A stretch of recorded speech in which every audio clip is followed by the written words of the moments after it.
Let's move into body care products. And I think this has a couple different layers to it. One being the fact you're in Costa Rica and you probably don't have access like you do in the US. And then two being the fact that your diet and your lifestyle is animal-based. So how do you source good products to clean your skin? And we'll even bring that into the home too. Let's talk about the different products you're using on your body and in your home that you feel good about. Yeah, this is actually really interesting. So I hate fragrances.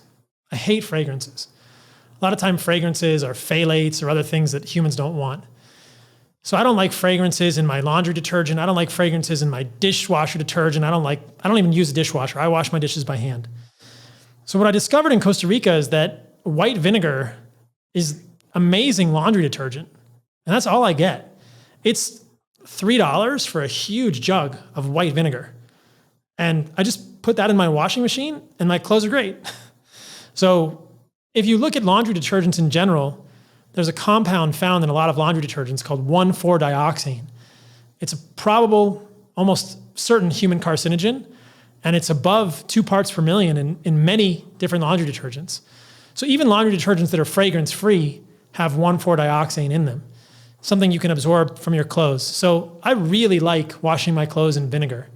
One of the hardest things for me about traveling is that I go to Airbnbs and the sheets are washed in some fragrance-containing laundry detergent. So if you want to use a detergent, the 7th generation fragrance-free has 0 1,4-dioxane, but that's the only one I've seen that has 0 1,4-dioxane. I have no affiliation with them. But I just use vinegar for my clothes. Works great. For my dishes, I run into the same problem in Costa Rica.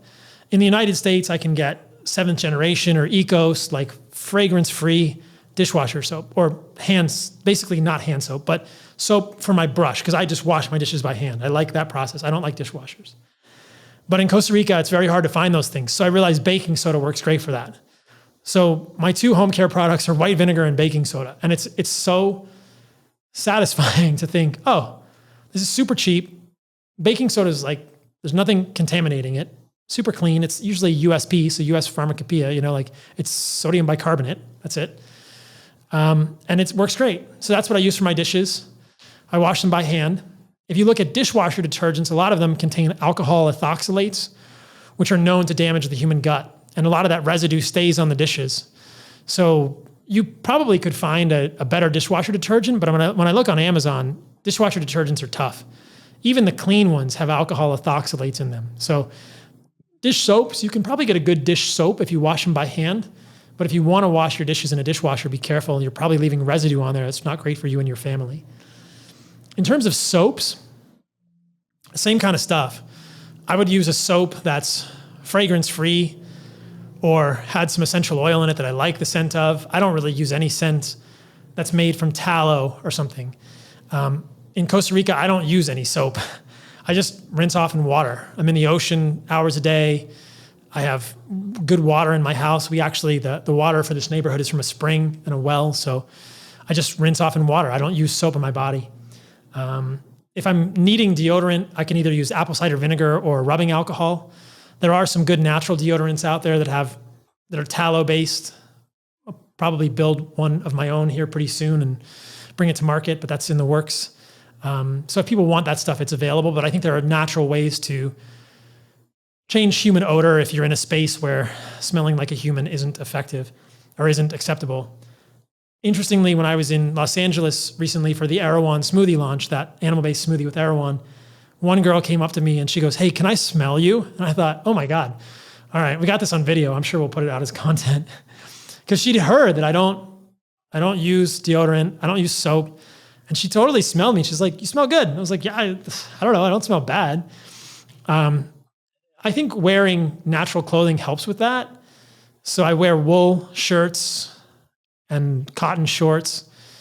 In the past, when I wore synthetic clothing, polyester clothing stinks way more than natural clothing. And I found that wool clothing doesn't really smell. So sometimes if I have a cotton shirt and I work out in a lot, it'll get a little stinky. But wool doesn't even smell. Wool resists the smell. So even not wearing deodorant, my clothing doesn't smell. And I feel like it's not so much the humans that smell, It's our clothing that smells, because that gets like the oils and the skin cells and the bacteria break that down. And usually it's not humans, unless you're eating a crappy diet, that smell bad. It's just your clothing that gets like metabolized by bacteria. So wool clothing has been a real nice hack for me for that. I mean, this woman, I've never met her. She like leans over and smells me right away in public. And she was like, "Oh, you smell fine." It's proof. I don't use toothpaste. I think toothpaste is a scam. I think you can remove the calculus from your teeth just with a toothbrush and water. And I don't think that you need toothpaste to fortify your teeth, especially if you're eating fat-soluble nutrients found in liver and egg yolks and meat. I don't whiten my teeth. I don't do any of those things. I just use a toothbrush and water to brush my teeth.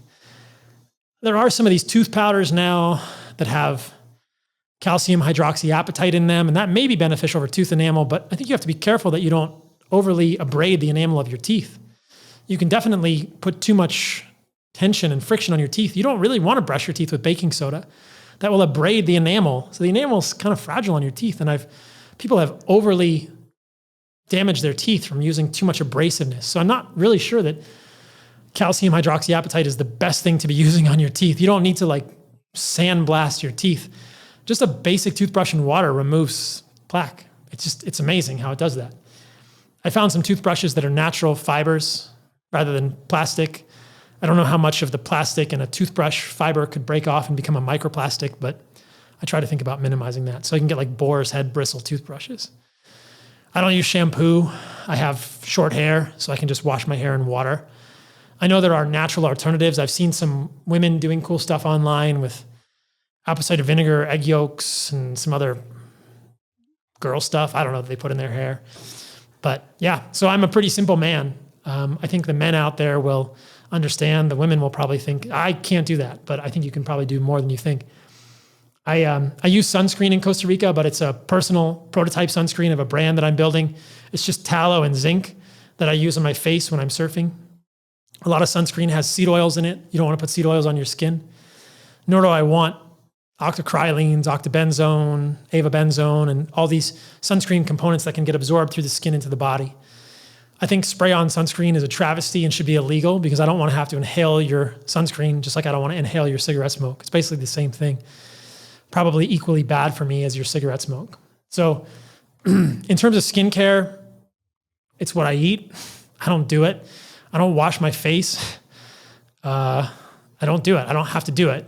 I think that some people get worried about it. I think you can put tallow on your skin. The same skincare company is in the works. We're going to develop a tallow face balm. I think animal fats work great on the skin. Pure tallow is a little greasy, so we're going to have to combine it with some other things. Pure butter is a little greasy on the skin, doesn't absorb real well, so we'll get it so that's more absorbent. But animal fats on the skin work great for skincare. I don't think people have acne because their skin isn't clean enough. I think they have acne because of the foods they're eating. So I don't have to use crazy soaps and rinses to clean my face, and I'm sweating and outside and in the ocean all day, and I usually just use water when I shower, and I don't scrub the heck out of it or do anything crazy. I don't have a crazy skincare routine. It's pretty simple. I think it's overly complicated for a lot of people. And I was recently in Los Angeles, did a podcast with a really amazing woman who has lost a lot of weight and then also has a skincare journey, and was talking to her about cutting out vegetables from her diet. I think that'll help with acne. Ironically, people fear milk when it comes to acne, but I think it's the pasteurized kind that generally triggers the acne, not the raw milk. So I think skin care is really interesting, and that it starts with what you eat. It's foundationally what you eat. And if you have skin issues, think really hard about what you eat, and maybe you don't have to worry so much about all the things that you're putting on your face. Wow, that's incredible how little you do, and your skin looks great. Your teeth look really white. So whatever you're doing is working. The part I'm particularly fascinated with is the teeth, only using water and a toothbrush to clean them. How long have you been doing that? And have you had any cavities or any signs of decay there? Last time I had a cavity was when I was a vegan. So maybe 12 or 13 years ago. I don't have veneers or any teeth replacements, like all the teeth are mine. No, I think that tooth health is about fat-soluble vitamins.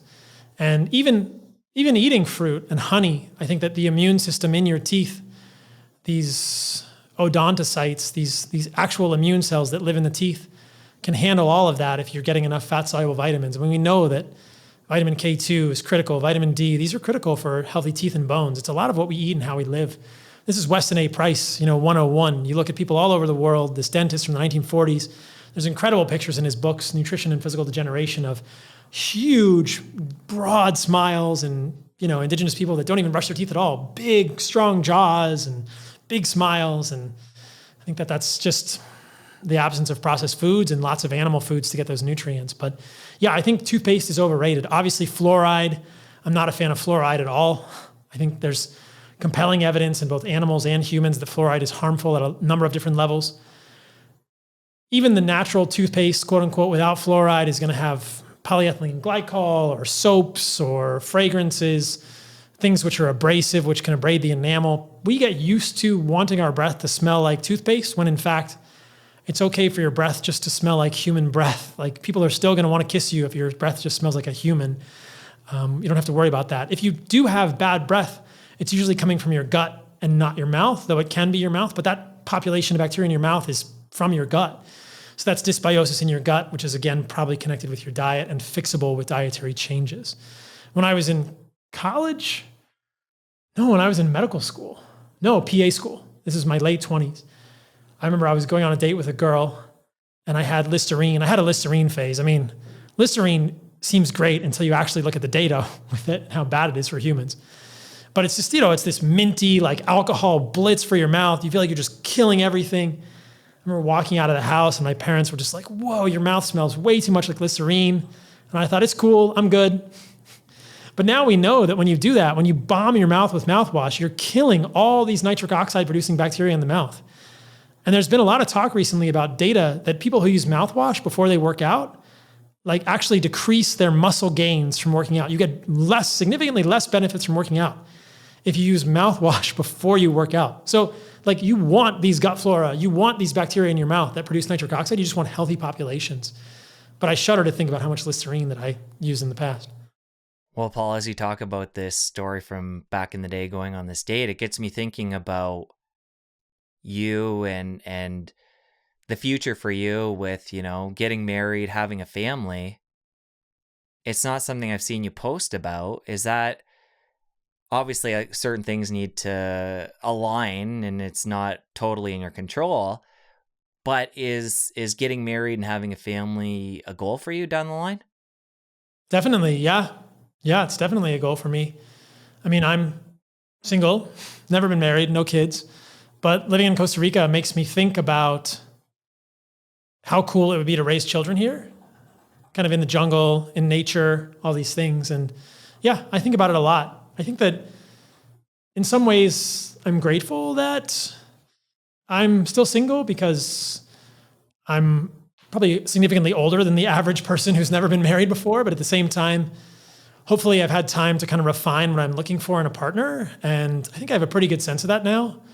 And I think when it happens, it'll be good. And I'm really excited to raise some wild kids in the jungle in Costa Rica and feed them lots of meat and organs and fruit. Yeah. If you enjoyed that clip, press here for the full episode. I'll see you over there. The carnivore community hates me. The ketogenic community hates me. The vegans don't like what I'm saying. You can give someone a diet of pure white sugar and rice, and their diabetes gets better. You get significantly less benefits from working out.